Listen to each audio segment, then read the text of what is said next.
The Comic Relief Podcast is an unscripted discussion about the pop culture surrounding comic books with your host, Uncanny Thomas Logue, and astonishing Amy Logue.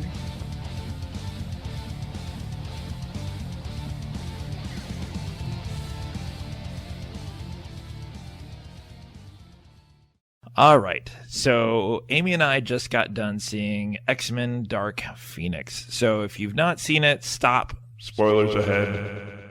We will be discussing stuff about the movie. What did you think about the movie? I told you in the car. Yeah, but they weren't listening in the car, so you have to say it again. Okay, it's better than Fantastic Four. That doesn't take much. It's better than Iron Man 3. That doesn't take much. It's actually, honestly, one of the better X-Men movies I've seen, and I'm not a big X-Men movie fan. So, as me and Micah have discussed, both of us were heavily influenced into getting into comics due to the X-Men. And so we are admittedly kind of picky about how the X-Men movies are portrayed. And I admit, like, almost every X-Men movie we've had so far, I've not been a fan of. And like you said, this is probably one of the better X-Men movies that they've done. They tried. They tried real hard. And honestly, most of my complaining is like trivial stuff. Other than they call it Dark Phoenix, and it has really nothing to do. If you're a comic book fan and you're thinking you're going to go see the Dark Phoenix storyline, it's not. Stop. It's not.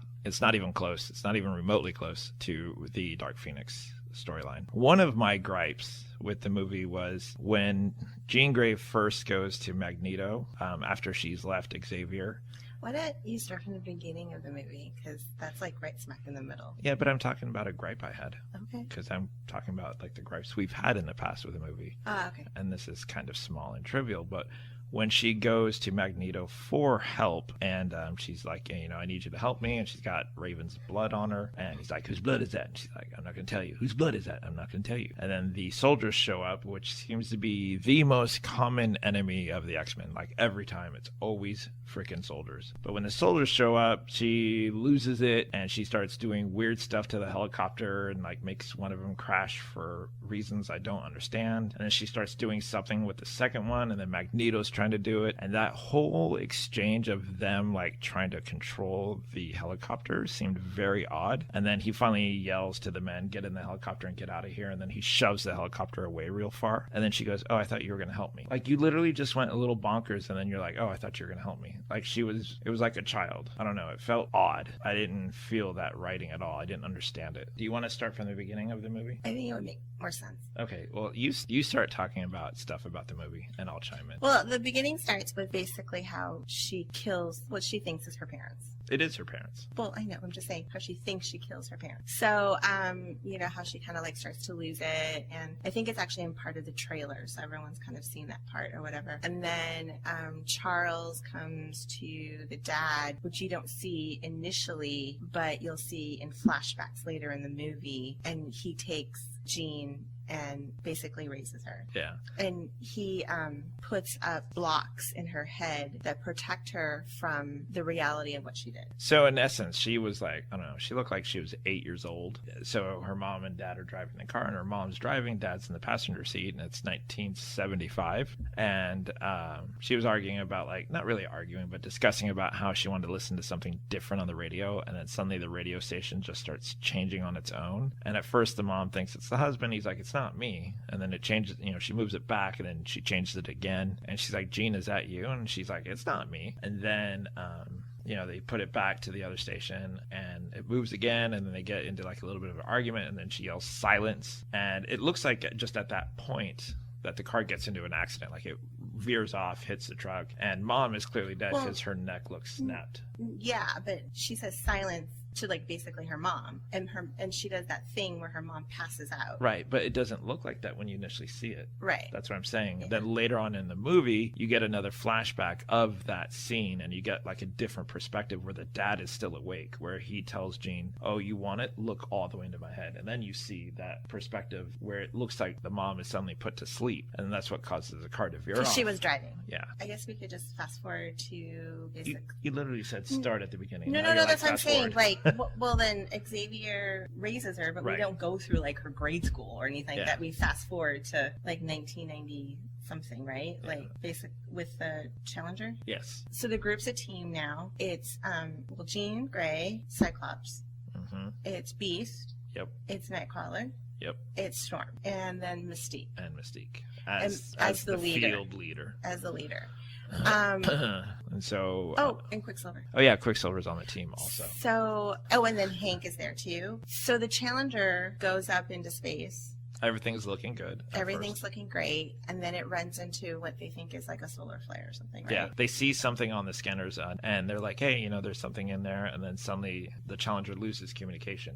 They assume it's a solar flare that's interfered with the communication and causes something with the engine to basically start spinning. So they send the X-Men up to try to save the lives of all the astronauts. And so they go all the way up there, and they see the Challenger, and the Challenger's just spinning in circles because there's this. It looks like light. it looks like a big red energy, not sphere, but a big red energy shape. That's clearly not a solar flare Right. because it's kind of like hanging there. And it basically is tearing the Challenger apart. Yeah, because the engines are spinning. What Mystique does is she tells Quicksilver and Nightcrawler to bamf over to the Challenger and grab all the astronauts and bring them back into the Black Hawk.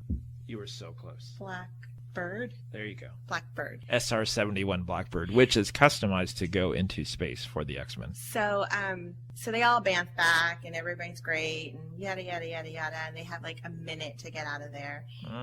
You're missing something. You remember when so Quicksilver, when they teleport onto the Challenger, Quicksilver basically unfastens like their seatbelts and stuff like that, whatever you want to call it, and starts grabbing them and throwing them towards Nightcrawler, and then they all teleport back. And when they get back to the Blackbird, you remember the woman says, That's Art- what I was just gonna say. "Oh, And you- okay." Because you said everything was looking good. Everything was looking good, and then And the you said woman they I only was have a just minute. about to say, one of the astronauts says Okay, go. that their was it leader or their captain or whatever. Their commander. Their commander was in a different part of the ship, and someone needed to go get them. So they had a minute to get out of there. So they made a quick. And at the same time, I don't think it was even a minute. It was like 30 seconds. Because you remember she says set the timer. right, whatever, 30 seconds, a minute. It You doesn't- have to like get into the intensity of the moment. It wasn't a minute that they had. They could la la la for a minute. It was like 30 seconds. No, I'm pretty sure it was a minute. But anyway, She's wrong. like the Bulls. Like the Bulls. So anyway, so she talks to Professor X, and he said that he thinks that Jean can hold the Challenger together when Quicksilver not Quicksilver, but Nightcrawler bamps over to get the commander and bring them all back.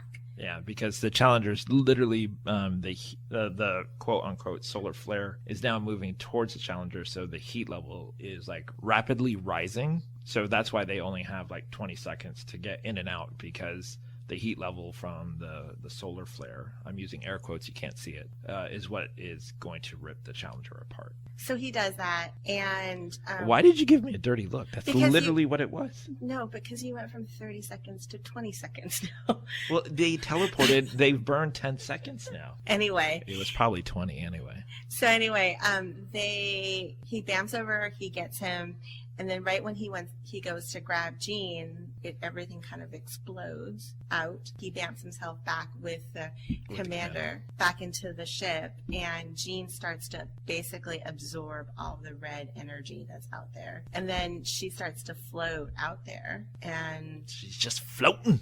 then Nightcrawler, who's actually wearing all this gear now that's duct taped to him, goes out there, gets Jean, brings her back, and then they all go back. But they ask her, like, how's she feeling? Yeah. And she's like, I'm feeling great. When they get back, they do. Professor Xavier says, "Hey, I get it that you're feeling great, but just let Hank run that test on you." And when he does, he's like, "Hey, you're like literally off the charts. Like, I don't mean that figuratively. You're literally off the charts." And she was like, "What does that mean?" He's like, "I need to build a better machine that can actually read your stats." Because he says something. He thinks it, but then she reads his mind and says, "What do you mean it can't be right?" And he said, "All of your power levels are like Intensified. intensified greatly." And also at this moment in time in the movie, like, everybody loves a mutant. So the reason the X-Men go up to save the astronauts is the president has called on the X-Men. Like Professor Xavier, we find out, has built a relationship with the president, basically saying, "Hey, we're here for times when you guys can't do it. And his whole idea is to build that relationship between human and mutant. So when the X-Men go and you save all these great American icons who are, Space Shuttle Challenger people, everyone loves the X-Men now. So the X-Men actually have a positive vibe. So then they're back and Jean's feeling great. But at this time, Mystique is starting to be weary of Professor X because she, as much as she loves him, she's starting to feel like the team is being used to press the mutant agenda more so than should be. She gets into a discussion with him and calls him out on it. Basically goes on to say that you're willing to sacrifice us for the mutant agenda. And he at first argues, but then he lets it slip and he says, yes, I would. He is willing to sacrifice the team to better the relationship with mutant and human. To put a pin on that, going back, Mystique did not want to go get the commander. She just wanted to leave. Yeah, she didn't think it was worth the risk. It was worth the risk of her team, but Professor X pushed her into it. So that's why she's a little, bitter. But in dealing with that, she talks to Hank. This is where it gets really impossible to put together the X-Men timeline. Yeah, it starts to get a little wonky. Because she goes up to Hank and says, hey, I've had it with Professor X. Hank says something like, well, this is our life, this is the life, the change that we made. And she's like, well, let's make a change. Like, let's go do something with our lives. Let's not be X-Men, whatever. Let's live in the world that we created. I'm going to leave the X-Men. And basically, Hank manages to convince her to stay. So where we go next is they're at a party. Jean's got basically all the X-Men students go to that school who are also mutant. Yeah, and so that's what I was going to get to. Jeez, spoiler alert. You see that all the mutant students are at this party. And you can see a girl who has all this light with all these sparklers around her. And singing. And singing. And as it zooms towards her, she's got the blue makeup on, she's got the white outfit, she's got the blonde hair, and I immediately nudge Amy because, much to my surprise, I did not know this was coming. They put Dazzler in the movie. And she's in it just for that 15 to 30 seconds where she's singing. To me, that was probably one of the most awesome parts because I get to nudge my wife, who I'm seeing the movie with for the first time, because she is a huge Dazzler fan. I'm not a Dazzler fan. Do you or did you not have a Dazzler figure at your work? You bought it for me. Because you're a Dazzler fan. Do you want to go into why you're a Dazzler fan? No. So I'll tell you why she's a Dazzler fan. So a long time ago, when she and I lived in a different state, different time, whatever, we were playing the Marvel role-playing game, which is, if you're familiar with it, I always call it Face Rip. It was just me and her, so I was like, okay, go ahead and design your mutant, whatever. And so she makes up her mutant, and I forgot what your power was. So, being a mutant, I was like, oh, okay, well, as the DM, I know what I'm going to do. I'm going to drop a Sentinel on her. And so, the Sentinel comes up, and she's at the movie theater, and it's like, mutant detected. And she runs, and it's like trying to catch her. And so what she does to hide from the Sentinel is she runs into the crowd and uses the crowd for cover, which is top-notch hero business. But then when she, the book comes with the naked version of how you can just trace something to make a costume. She had drawn a costume with the big boots and stuff like that. And it kind of reminded me of Dazzler's costume, not intentionally, no roller skates or anything like that. So it became an ongoing joke that she likes Dazzler. She proclaims that she doesn't, but I think she does. A new Dazzler figure is coming out, by the way. It's got the Australia costume. Guess who's getting that for Christmas when it comes out? So anyway, we get to see Dazzler in the movie, and this is where the X-Men are at, and they're having a good time, and they're partying and stuff. And Jean and Scott are hanging out, chugging what I assume to be alcohol, because it's this weird purple drink. And she chugs one down, and then she chugs another one down, and then she just keeps on chugging. Yeah, and this is where I think it's weird that they do things that I think are supposed to be funny, but I don't catch it, or I don't think it's funny. Is so Scott goes over to Storm and was like, hey, I need some ice. And so Storm just goes and makes 6 ice cubes into their cups. And I thought that was, it's weird things where I think that's supposed to be funny. Oh, she used her power to make ice cubes. Well, that was the other thing too that I kind of felt like. I'm like, oh, so it's totally cool now at the mansion if you're a teenager, because you're on campus and to be drinking alcohol. Well, yeah. And they're all being watched, obviously. If you take that out of the way, of course, if you're a teenage mutant and that was your power, you probably do that. You just make ice for your friends. Yeah. Where's Iceman? I'm Storm. So anyway, So she's chugging back drinks, whatever. Scott says, hey, do you know what the kids call you? They call you Phoenix because, you know, it's like you died and you're reborn. She looks into the bonfire and starts seeing all this, like, the red energy. And she, once again, she goes, silence! And then, like, causes this, like, not explosion, but this, like, sonic wave, basically, that knocks everything down around her. She's laying in bed, and you remember, this is what sets her off, is Professor Xavier, Hank, and Mystique go into Cerebro, and he tries to read her mind, but can't because, you know, her power's off the scale now. And it's probably because of solar energy, which is, I guess, supposed to be the Phoenix Force. So when he tries to read her mind, he can't. So they use Cerebro to go in there, and, like, you learn while they're there, because Mystique is like, is this how it always looks? And he's like, it varies from person to person. The brain is very fragile. I put up walls to help her deal with stuff. And this is where we learn that he had blocked off pain. Like, he blocked off the fact that she was the reason her parents died, that she believes anyway. While he was in there, she could feel him in there, and she started to wake up, and she was just kind of like, get out of my head. But at the same time, she could hear her dad's voice. Yes. Who she thought was dead. Right. So that's what ultimately woke her up. Yeah. So she basically says, get out of my head. She knocks out Xavier. Scott comes running in. Yeah. And she said that she needs to go, and he said no. So back in the beginning, when she went to go into the Challenger, when she was just normal, like, she said to him, she's like, I'll always come back to you. So he was just like, you need to come back to me. She's in a totally different mindset now. She's like, knows that her dad's still alive now. She can hear him, and she went to go find him. And at the same time, Mystique is putting together the fact that, like, Charles is really screwed with this 8-year-old. Yeah. You know, like, he's put up all of these things around her and manipulated her a little bit in Mystique's eyes. And I think in Charles' eyes, he was trying to protect her. So she goes off running into this small town. So she returns to where she lived in this small town, as you said, and goes into the house where she used to live, and she finds her dad there.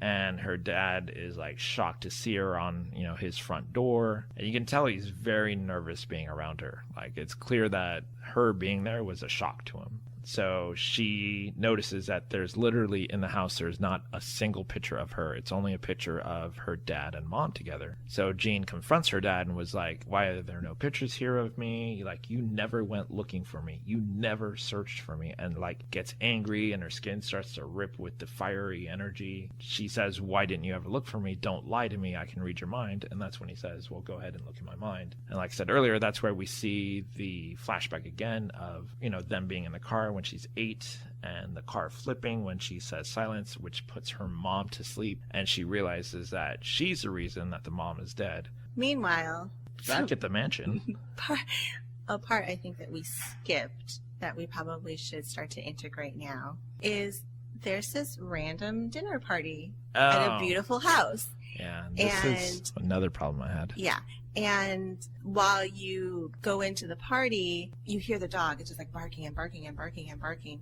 And the couple that's having the party. Real quick, right before that. So you do see, like, before the dog starts barking and stuff, you do see, like, this beautiful lake or ocean area, whatever it's supposed to be. But it looks like all these nice lake houses are there. And you do see 3 lights come down, and 1 goes straight down, and then 2 veer off to the left and right. So you know it looks like aliens have landed. And then that's when the dog starts barking. Right. So it's the traditional thing where the dog barks when it senses aliens. The couple who were having the party were entertaining their guests, and then the female goes, I'm just going to go check on the dog, you know, and he goes, oh, she'll be fine. And she's like, no, she just keeps on barking. So then she goes out and checks on the dog, and the dog is basically just barking, but only, like, it's not running forward anymore. It's just standing next to, like, a tree, let's just say. Well, it is. But it's barking and barking and barking and barking. And she goes, what do you see? What do you see? And then all of a sudden you see a figure come out. Yeah, you see several, actually. You can see them in the background moving between the trees. And then... yeah, you hear her, like, it pans away, and you hear her scream and the dog kind of yelp, and then it just gets quiet. Yeah, and then she comes back to the dinner and basically is this alien, which... but looks like herself. Yeah. And kills everybody. whoever the actress is, she already looks like Jessica Chastain. Yeah, she already looks like pale. But Well, she looked more alive when she left Yeah. than when she came back. that's what I was gonna say. When she does come back, like her face actually looks like it's thinner and stuff like that. So she looks different. And the husband's like, "Hey, you know, whatever your name is, what happened to you?" And she basically takes her hand and touches his stomach, and he just kneels over and dies. Like it pans away again. You hear everyone else in the party screaming as other aliens are walking up onto the deck. And they're taking over their shells. Yeah, they're taking over their position. And here's my problem. I don't like any part of the alien story. And that's the thing. So when we were talking, I totally forgot about the alien thing, probably because I didn't like it. And then when you said, "Oh, we should talk about the alien thing," I was like, "Oh, yeah, there was something I really didn't like about the movie," and that was it. Yeah. So first of all, you never get an idea who these aliens are. We never get a name. No, never. You get a name of a planet, but that's it. And it's not a planet I recognize as a comic book fan, but it may be one that I just don't know. They never call each other by whatever their race name is. Like They never call her, who's the leader, her name. At first, I thought they were just doing a variation of Skrulls where they, stab someone, they absorb their DNA. So it's not like the Skrulls we know for comics, or it's not the Skrulls we know from MCU, but it's like a variation of the Skrulls. But we never hear the name Skrull in there. But we don't But then know. we don't know because they don't say it. And the name of the planet they mention is like Gravar or something like that, and that's not a Shi'ar planet. Anyway, They were a bad part of the story. going back to where we were before, she's with her dad. She just figured out that she killed her mom. And then, like, the house starts shaking. And he's like, "Stop it." And she's like, "It's not me. It's them." They're Which, here." as the dad, wouldn't that freak you out? Yeah. Like your house is shaking and she says it's not me, and the last time like the radio station changed on its own and she said it's not me, the wife died. So it's like her saying it's not me, that'd be a trigger word for me of like, "Oh, it's you just don't know it." Well, and the other thing too is, like, I said this to Tom in the movie theater, because it's a town street. It's not like it's a random farm or something like that, right?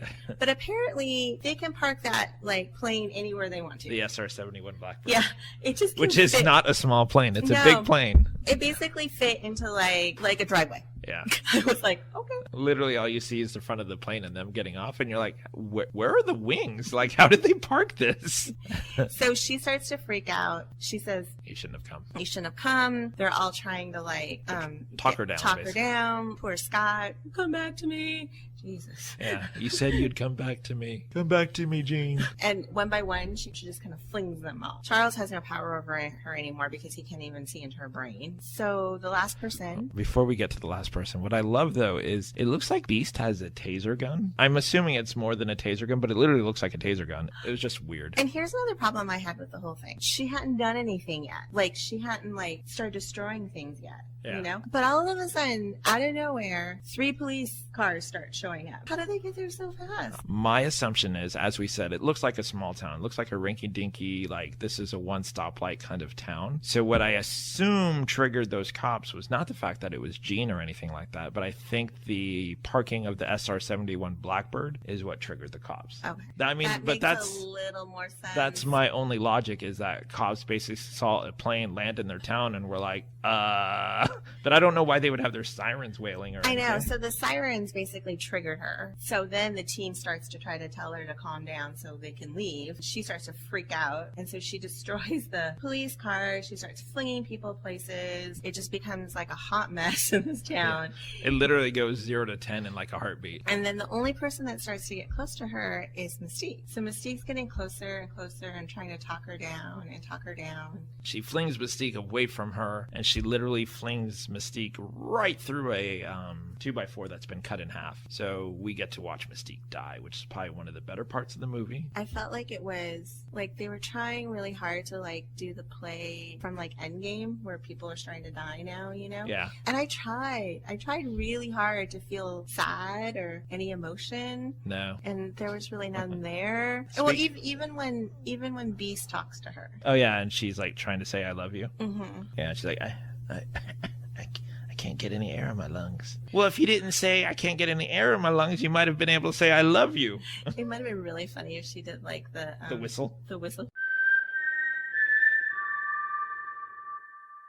So one thing, since you mentioned Endgame, there's a scene in Avengers Endgame, and if you haven't seen it, too bad, no spoiler for you. There's a scene where all the women come together, and it's a really, really cool, like 15-second scene where they say, hey, you know, she's got help and stuff like that. There's a scene in this movie where Mystique tells Xavier, hey, just so you know, most of the women are the ones saving the men in this thing. Maybe you should call it X-Women. And I was like, that has got to be right up there with dumb lines as Storm saying, You know what happens to a toad when it's struck by lightning?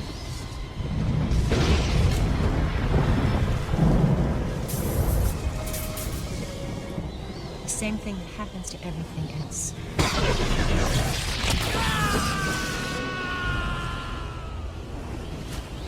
just felt like dumb. I don't know. She's supposed to be the strong, powerful, mature person, and that came across like childish. Like that's what I would expect, like from an 8-year-old character to be like. Yeah, maybe you should call this the X-Women instead. That's been my problem with the X-Men from the start. I don't feel like they do anything to develop the characters. They all feel like anyone could have said that line. It could have been Beast who said that line. Anyway, go on. So that she destroys the cops, she freaks out, throws Mystique into a severed 2x4, and then go on. They quickly clean up and bring people back to the mansion. Like Quicksilver gets hurt because he does that thing where they do the bullet time, and you know Jean Grey has like shattered a house, and he's basically jumping from board to board to board to get to Jean, and he's running up towards her because she's floating up in the air, and she moves so quickly even in bullet time that she basically moves the board that he's about to step on, basically speeds, returns bullet time to normal speed again, and he's literally running at a super speed and has no board to step on, so he goes running and basically skids across the road into the street across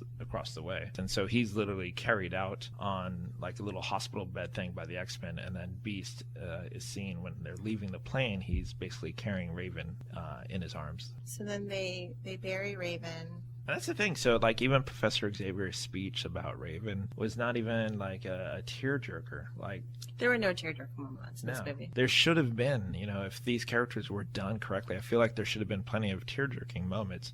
Like, I mean, you can just make Cap come back from the past, and I'm a crying baby. Iron Man say, I am Iron Man, and snap his fingers, and I'm a crying baby. There's nothing in this movie that even remotely tugged at my heartstring. And how long was this movie? Like an hour and a half? I did not keep track of how long it was. Well, it felt really long. So after that, the X-Men flee and do not manage to capture Jean because she just flies away. Jean basically lands somewhere where she's almost like she's homeless. She's just on the street crying, like saying, "Why did I do that? Why did I do that?" And she's trying to basically rub the blood off of her. And so you can tell like she's going back and forth between this Dark Phoenix entity and basically Jean Grey. So then, now that she's her normal Jean Grey self, this is when she goes to Magneto to seek his help, because he's established an island, which I think it's supposed to be like Genosha. It's a sanctuary for mutants. It looks like a Mad Max. Yeah, it's very Mad Max. Like Magneto's home is basically a boat that's been cut in half and then flipped. Yeah, he lives in metal. But then you see this African American dude who I assumed was Bishop, but turns out it's not. It's not. It's a dude he was a villain in X-Force. I want to say his name is Whiplash, but I can't get the Iron Man villain out of my head, so I can't remember if it's Cobra hair. But it's a dude who basically uses his hair as a whiplash. He's one of the Externals, if I remember correctly. So she goes and tries to seek his help. Yeah, and this is the scene where I talked about where soldiers show up, she freaks out on one, destroys a helicopter. And then he said, just leave. Yeah, and then so she leaves. Here. She ends up being found by the blonde alien chick. Like scary Jessica Chastain. Yeah, who basically says... I know what you are. Yeah, she finds her in the bar because you see Jean is using, I'm assuming, her telepathy to make herself look like an old man. Scary Jessica shows up and was like, "Hey, I know who you are. Are you the little girl who follows a man in a wheelchair? Or are you... something else?" And she's like, "I don't know who I am." And she's like, "You know who you are? You're the girl that everyone abandons." Nice. Scary Jessica's kind of a Alien Jessica basically explains to her the power that she took in is this power that her race has been chasing because it destroyed their planet. And we still don't know who they are. No, just the aliens. When Jean absorbed all this red light energy, they were actually right behind the red light in their spaceship. So they do a flashback that shows that. Yeah, they watched that she was able to absorb it all, and then she basically says to her, like, oh, you're the chosen one. So then she brings her back to this, like, mansion, and she walks in and sees the other alien guys, and then they walk upstairs, and that's when, you know, Jessica explains to Jean about the whole, like, you're the light and everything like that. The leader of the aliens downstairs, which is, I don't know, the lieutenant, I guess I would call him, he basically said to the other ones, like, if she can't control her, then we're going to have to do something. Yeah. Magneto has a group of people around the world that can, like, tell him, like, basically where anyone is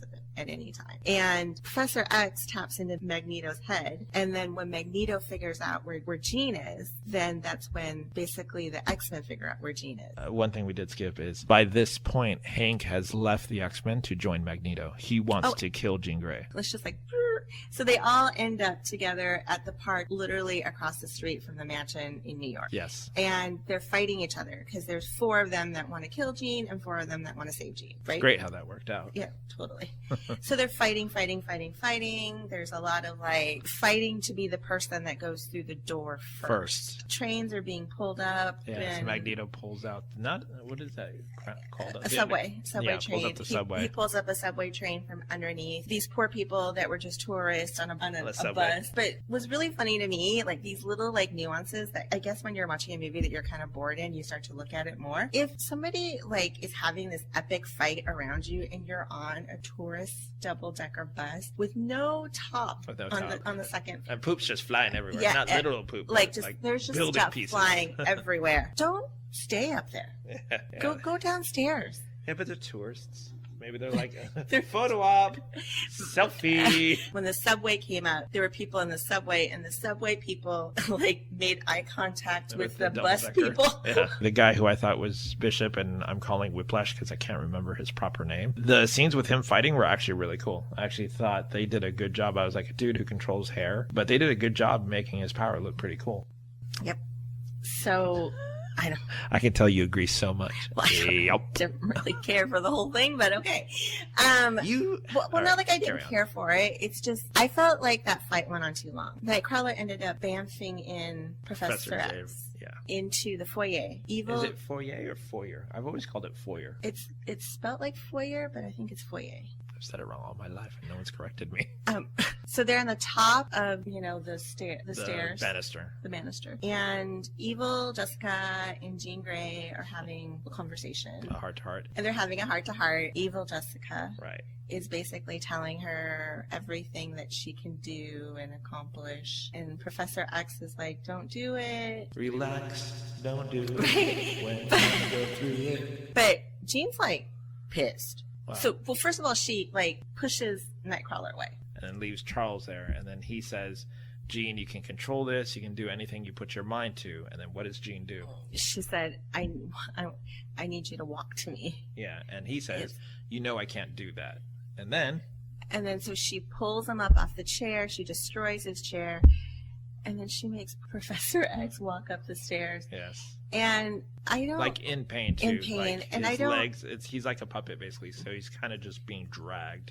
And I don't know why this scene exists. Yeah. It took him a long time to get up the stairs. Because there's like at least like 25 steps. Yeah. And we had to sit through every one of those steps with his... Yeah, his feet banging against the stairs and stuff like that. So he gets to the top. Jean looks at evil alien Jessica and says, please take it away. And then she said, just give it to me. So she hugs her. Yeah. Well, and the power's being transferred. And then Cyclops runs in at that point. That's what I said, Scott. When he comes running in, he shoots her off her. Yeah. Because at one certain moment, Professor X kind of sees Jean.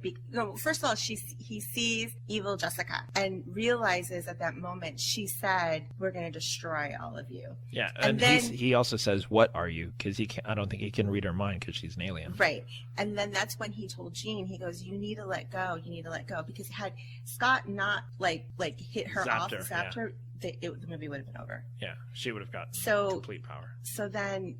That started happening first, and we were probably like 65% into the download before Scott like pulled the plug, plug picked up on. the phone. Beep. Mom, I'm on the phone. And so then shoots evil alien Jessica Through a wall. through a wall, and then Jean collapses. Yes. So she still has some of the Power. power. And But then, go ahead. the policia shows up, Like always, like always. who's the one to fight the X-Men? The cops. So they start now like basically all of the X-Men are laid out outside. Like, It's the same thing that they did in Deadpool. It's a mutant dampening yeah, collar. and then pulled them. Yeah, that's what was odd. They pulled them. They had like little clamps that they put around their head, and they were just pulling them instead of like, well, they have no power. Like, why are you not picking them up? So They had stupid. these weird clamp things. This is what I mean. They had like little weird things that I don't like understand they like the point pulling of. them like a mop. Yeah, You know, I'm like like I don't understand why they just didn't show a scene where it shows them clamping those neck things on them, and then just cut to them being in the train. yeah. Like, I don't know. why do we have So them we be, spent like, a couple of dragged? minutes watching them use the X-Men as mops. So Yeah, both Professor X's team and Magneto's team are all caught And and put on Professor this X train. Oh yeah, inside. and then Jean Yeah, also gets yeah. captured.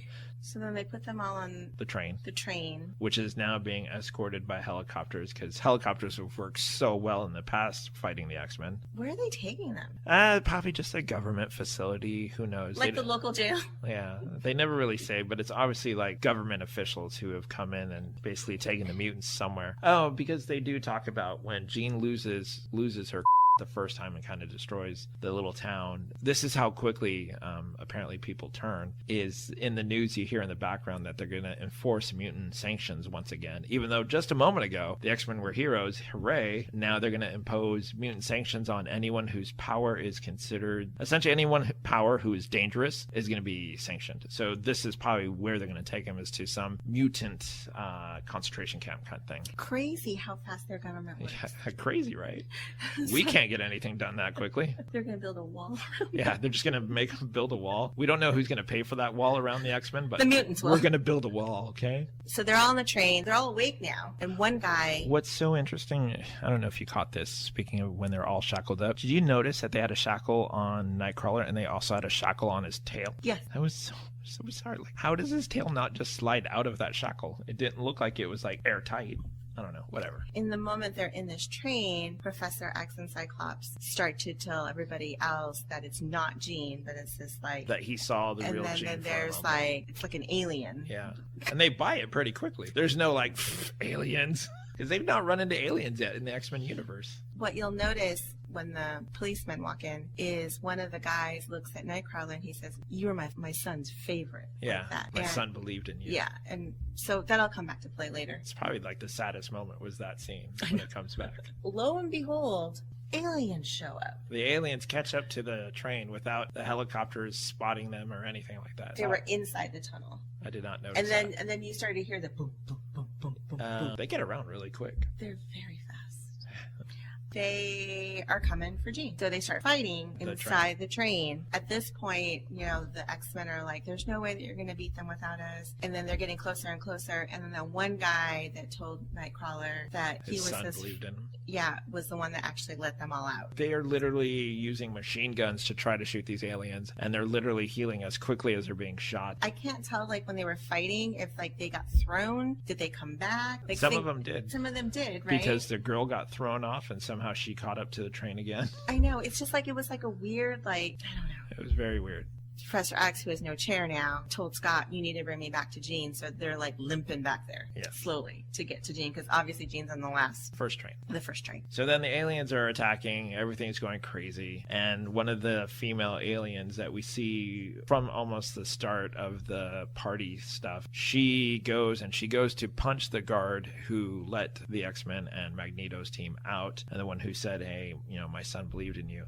Goes to punch him, and Nightcrawler tries to grab him and teleport away in time, but he doesn't. She does manage to land the punch, and it does look like he perishes. So that's probably the saddest part of the movie. And at that point, when he dies, Nightcrawler loses his and goes completely crazy. He starts teleporting all over the train. He is literally grabbing the aliens by their neck with his tail and snapping their neck. He's like stabbing them 100 times as he's teleporting around them. So he's doing all this cool stuff. So that was actually probably my favorite scene of the whole movie, is when Nightcrawler goes crazy for like a good 30 seconds. It was awesome to see. Like, I will give them this. The way they do Nightcrawler's power in this movie is perfect. They nailed Nightcrawler and his powers perfectly. So yeah, he goes crazy, kills a bunch of aliens, throws the woman who punched the officer off. Later on, we see her back on the train somehow, so there's that. Magneto tries to defend Jean, so he gets in front of that cart and basically seals it off with metal and tries to stop the alien. He basically lifts up every single gun that's in this chamber, fires it at evil alien Jessica, and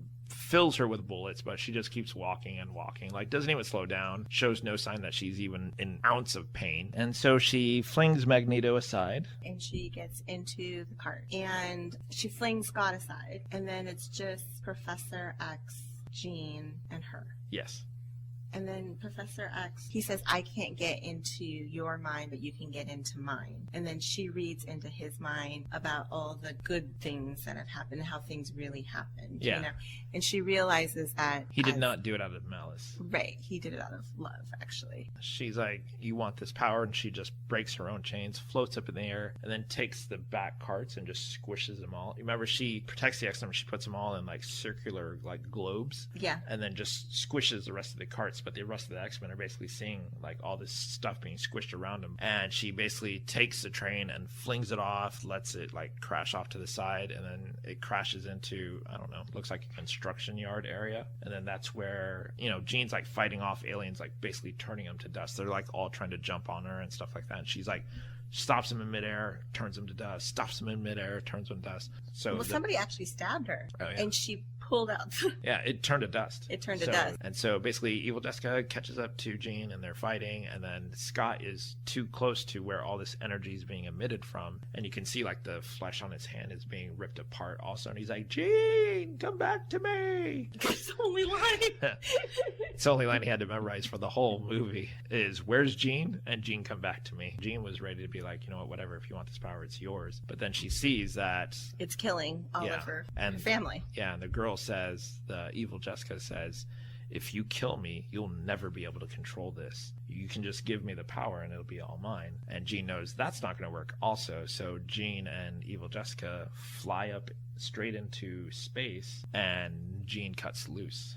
Mhm. You basically get the impression that Jean takes it all in and basically burns evil Jessica to dust, because you see evil Jessica starts falling apart as all this energy is being transferred back to Jean. And then there's a big explosion and it goes boom. And then you see what is clearly a montage to the Phoenix, a actual fiery Phoenix in space. And then Scott's like, Was but that Jean, the cover? One of the. come back to me.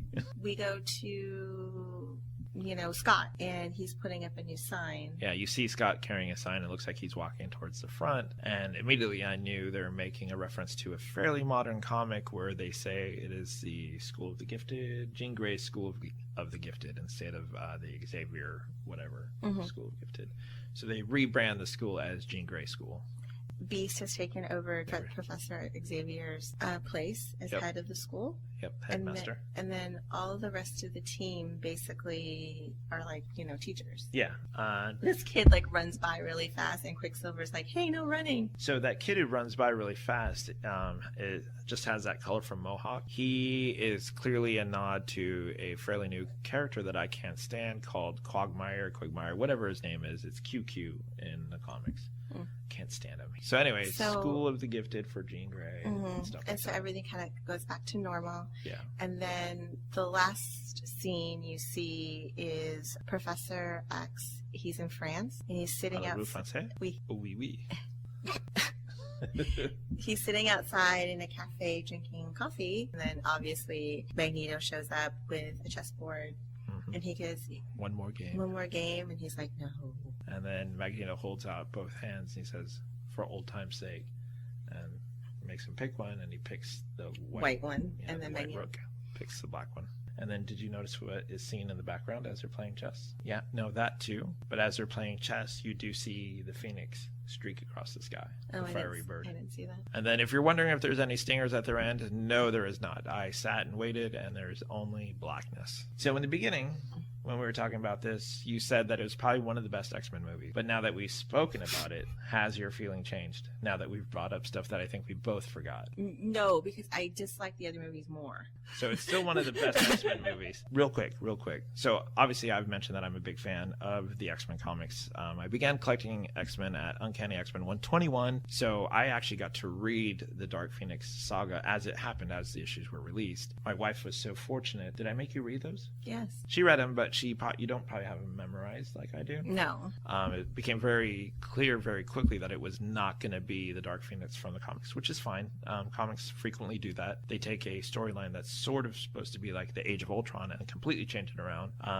This one I felt like it could have worked, but there was a bunch of just odd stuff that Wasn't explained. yeah, that didn't sit well with me, like the aliens and stuff like that. And how it seems like it's called the Dark Phoenix, but then it's also about Phoenix giving up the power and stuff like that. So it's really weird. I still managed to, for what it was, I did manage to enjoy it. Like you said, it is probably the best X-Men movie released so far. If you were to tell someone who is not familiar with the Dark Phoenix storyline at all from the comic books, and you were to say, I rate this movie on a scale of 1 to 10, where would you put it? You know what's really funny is that I actually think if you were not familiar with any of the comics and you didn't watch any of the MCU movies, you would probably like this movie. I agree. I have a mutual friend, who doesn't watch any movies, but she'll watch 1 or 2. Yeah. And then I don't think she's going to know the difference between this, that one, and No, this she one. will think probably the X-Men movie somehow ties into the other MCU. Yeah. Because it all says Well, not Marvel even at the that, beginning. but it's just entertaining for her. Yeah. So it's like she doesn't care that like the plane can land anywhere or this like there's no explanation about the aliens, because I think somebody who doesn't watch these type of movies isn't really interested in details like we are. Yeah, they just want to be entertained. Right. Cool. Is there anything else you want to talk about? No, I think that's it. All right. So hopefully you enjoyed this episode of the podcast. If you did, please post it around, share it, tell your friends, tell your dog, tell your family, tell the friends of the family to come by, check it out, listen to it, because we do not pay for any form of advertising on our site. It is all like commercial free. So we basically thrive off of word of mouth. All right. And that'll do it for this week's episode of the Comic Relief Podcast with your host, Uncanny Thomas Logue, and Astonishing Amy Logue. thank you. We're not doing an Amy's Corner. No, because there's no shows. Yes, there is. What show? Mediterranean Below Deck. No. Mediterranean. No, that show. No. It just started. Okay, what do you want to talk about? Because I don't know anything about this one. Well, it's only the first show. I still didn't watch it, though. I didn't catch all of it. Oh, okay.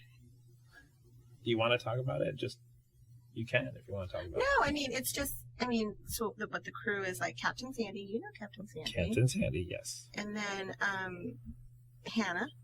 Yes. And then her two stews, her two stews below her second and her third, who looks very similar to me. I can't tell them apart yet. One has an accent, one doesn't. One's from New Zealand and is kind of raunchy, and the other one's not and very sweet. And then the third stew is actually used to be a chef on a boat, a smaller boat. And then we have the guy from the other show. I can't remember his name right now. Not Colin. Well, Colin's there. Colin, and then there's a guy who basically is from the UK, who has curly, long hair, who looks to be he's pretty lazy. Anywho, I'll know more about it later, but currently after the first show, or I think we actually watched the second show, where the chef... There's a few episodes in because... We're on the third episode. Yeah, because the chef makes a crack about like the gay lifestyle, and Sandy has a girlfriend. Right. Sandy being a female, the captain of the ship. So the first episode, it was like a group of people. They seemed really nice. Very, very nice. And Sandy was all excited about the chef because she was like cordon bleu, like trained. She's from Russia. And so they asked for Mexican food, and she made the worst nachos. Yeah. And then in the most recent one, She tried to make a cake. Well, I wasn't thinking about the cake, but didn't she also make shrimp? I didn't catch it, No, but I that's remember. next week. That's Oh, next okay. week. So basically, the first charter went. It was 2 episodes for the first charter, and it went okay, and the people were really nice, and they were probably how it would be like if Tom and I were on a cruise. Like, we would be like, If we had that money. if we had that money, we're like, oh, where's that? It's great, but the food's probably not like we're not going to be like over snotty about things or anything like that. We're not going to complain if it's chicken. Right. But it doesn't seem like this girl who's the chef really knows what she's doing. Yeah. So it'll be interesting this week because next week there's actually like a group that's coming on that professionally goes on these cruise ships, and they asked for certain food, and like she asked for crab, so she didn't get fresh crab. She got crab out of a can. Yeah. So we'll see how it goes. Well, I think it was on the first episode where I called it that the current chef is going to get booted because we see a preview where Captain Sandy says something about your position is redundant, so we're getting rid of you. You're fired. And I have a feeling that's the current chef, and then the third stew comes back. Yeah, the other stew is going to take over as the chef. Yeah, because the previews for this week, Hannah tells the third stew, she's like, I need you in the kitchen. Yeah. So I have a feeling that chef is getting shoo. Yeah.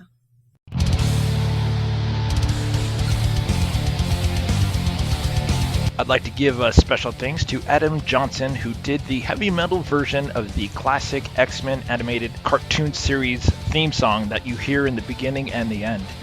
You can find Adam Johnson's YouTube channel at youtube.com/user/AJ Heretic666. You can also find him at adamjohnsonuk.bandcamp.com. He is also on iTunes. You can also find him on Facebook at facebook.com/Adam Johnson Music. And he is on Twitter at twitter.com/Adam J Music UK.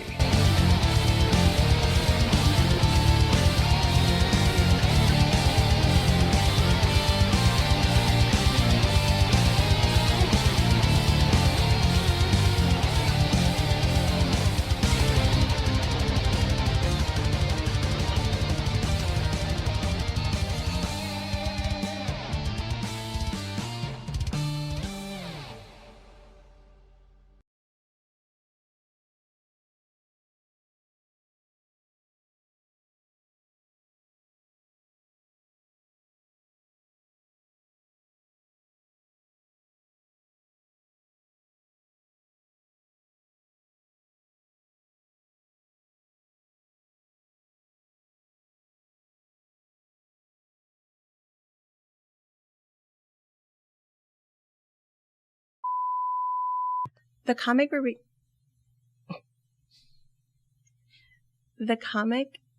Podcast is an unscripted discussion about the pop culture surrounding comic books with your host, Uncanny Thomas Logue. and astonishing Amy Logue.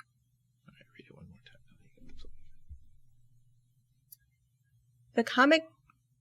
I don't know why. The relief throws me off. I just want to say podcast. The Comic Relief Podcast is an unscripted discussion about the pop culture surrounding comic books with your host, Uncanny Thomas Logue. and astonishing Amy Logue. It's not shite.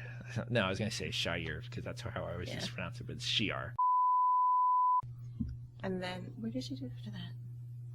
So she takes off from there, and then where did she go after that? We literally just saw We the just movie. saw this movie. Do you see how compelling this movie how was memorable. for us? Yep. And then, You don't remember? So then Cyclops finally comes running in, and he's like, Jean! And he goes running to the top of the stairs, and the girl, the evil alien Jessica, is basically saying, give me all your power if you don't think you can do it. no, that's not what happened. Yeah. No. Okay, what happened? Since you didn't remember. So she... Just Deadpool is an X-Men movie, technically. I know, but Deadpool's in its own category. It is. You like Deadpool because Ryan Reynolds. Well, I think Deadpool's hilarious too. Right. Sorry it wasn't super, super exciting this week, but the movie wasn't super, super exciting. You wouldn't say it is quote unquote excellent. Oh, God.